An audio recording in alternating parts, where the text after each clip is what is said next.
The Schilling Show continues here on a Manic Monday edition of the program. Lots to talk about, and it's good to be back in the director's chair.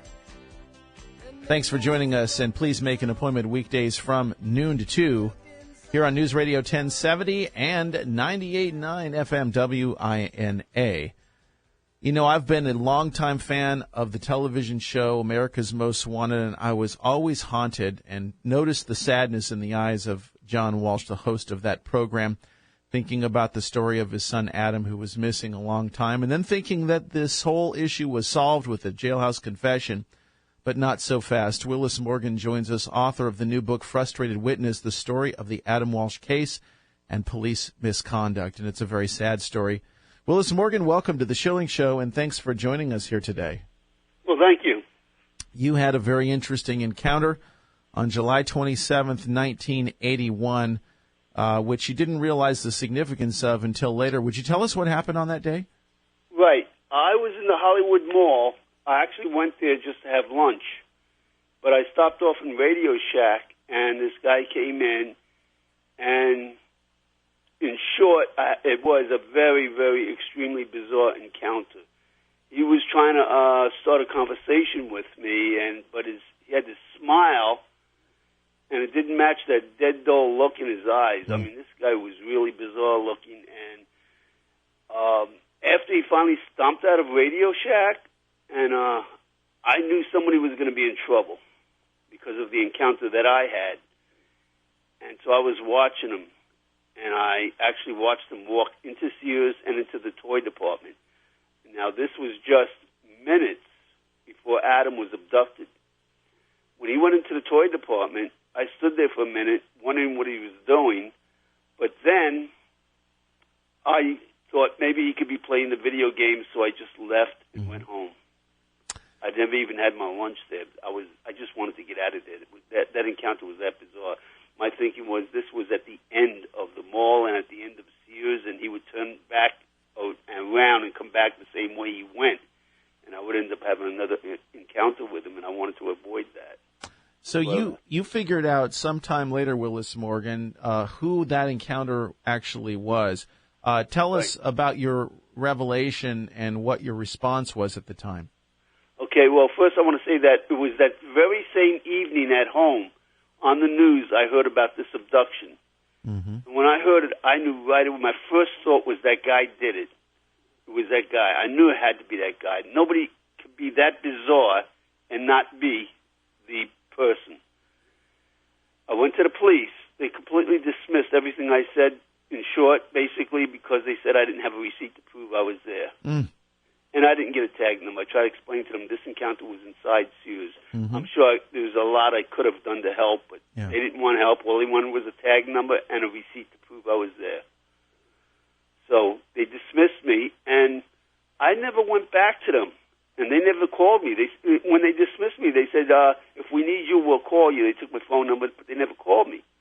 And then I saw composites in the paper coming out, and I knew right away when I saw some of these composites that the witnesses that gave those composites saw the same person I saw. So my thinking was, well, at least they have their composite. There's nothing more I can do. Mm-hmm. So I let it go. But eventually, 10 years later, I saw a mugshot in the paper.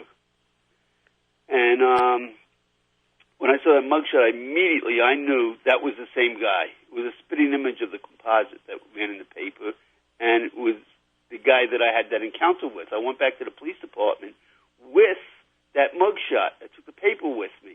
Along with the composite, I asked the library. I worked for a newspaper, the Miami Herald. So we have our own library, the newspaper library. I asked them to give me the composite that ran in the paper back in 1981. Now, this is 1991 now. And they did, and I took it to the Hollywood Police Department to show them that this is the same guy. And their jaws dropped because they realized something I didn't realize at the time, that I had the wrong composite. The composite I had was from another attempted abduction in another Sears in another toy department that was on a Monday, the same 2 weeks before Adam was abducted on July 13th. Adam was abducted on July 27th, Monday. But I didn't realize I had the wrong composite until 2008. when they closed the case, and I got a copy of the case files. I started going through them. And when I saw that composite, and I realized it was not from the Hollywood Mall, it was from another Sears and another mall, I knew I had to call those witnesses, because I know whoever gave that composite. I mean, this is a clone of the Hollywood composite and of the person I had the encounter with, which is Jeffrey Dahmer. Jeffrey Dahmer, the notorious serial killer. And this is what is so fascinating, because we had never heard this tied together. We're talking with Willis Morgan, author of the new book, Frustrated Witness, the story of Adam Walsh case and police misconduct. So Jeffrey Dahmer was known to be in this area on that time outside of your sighting of him? Not only was he known to be in the area, but he was a witness on a police report. His name is on the police report, so, there's something to back up what I'm saying. It's not like I'm making this up. So the police have a record of him being in Hollywood, Florida, around the time of July 7th is right. the date on the police report, where Jeffrey Dahmer is listed as a witness. So we've got just a couple minutes left, and I want people to get the book because it's a fascinating story. But there was a few years ago the confession of what you call a serial confessor, Otis Toole, who said, I was the guy that killed Adam Walsh. Why should we not believe Otis Toole, aside from your sighting of Jeffrey Dahmer in this area? Because that first incident I told you on July 13th? Yes. If you believe those witnesses, the composites they made, and all their statements, that it's related to the Hollywood Mall, Otis Toole wasn't even in the state of Florida on July 13th. He was in Newport News, Virginia. He didn't arrive back in Florida until July 25th, 2 days before Adam was abducted. So, and as well as other attempted abductions. I mean, this isn't the only other one. There are many. The problem is the police dismissed everything back in 1981 being related to the Hollywood Mall. So that's why I believe they're covering up. Willis Morgan, have you attempted to contact John Walsh or the Walsh family representative about this? And if so, what has been the response? No response at all. My attorney did send him a copy of my book. And if anyone wants to get more information, since we're almost at the end of our time here, they can go to my Facebook page. It's titled Frustrated Witness. I also have a website called frustratedwitness.com, and another website where all the case files are listed is justiceforadam.com. And the book is listed on Amazon. You can buy the book on Amazon.com. Tell us finally, Willis Morgan, what it is that you hope to accomplish with this book, because this is really stunning information, and it would seem to me that the police, some level of law enforcement, would want to pursue this for the truth. Right.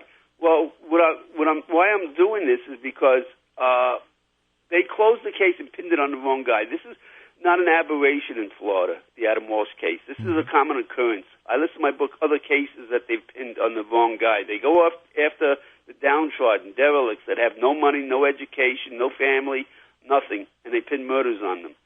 And Adam is just one of those cases. Otis Toole did not, and this is why I wrote the book. I want everyone to know, Otis Toole did not abduct and murder Adam. He never decapitated anyone, never mind a little boy. Dahmer has, many times over. It is a sad story. It continues to bring sadness to people who think about it, and it was so many years ago now. But the story needs to be told. Willis Morgan is the author of Frustrated Witness, the story of the Adam Walsh case and police misconduct. Thanks so much for joining us here today on the Schilling Show. Well, thank you. I appreciate it very much. It makes me sad to think about it, because John Walsh and his family, all these years later, I don't think they have any peace, and I don't know how they could.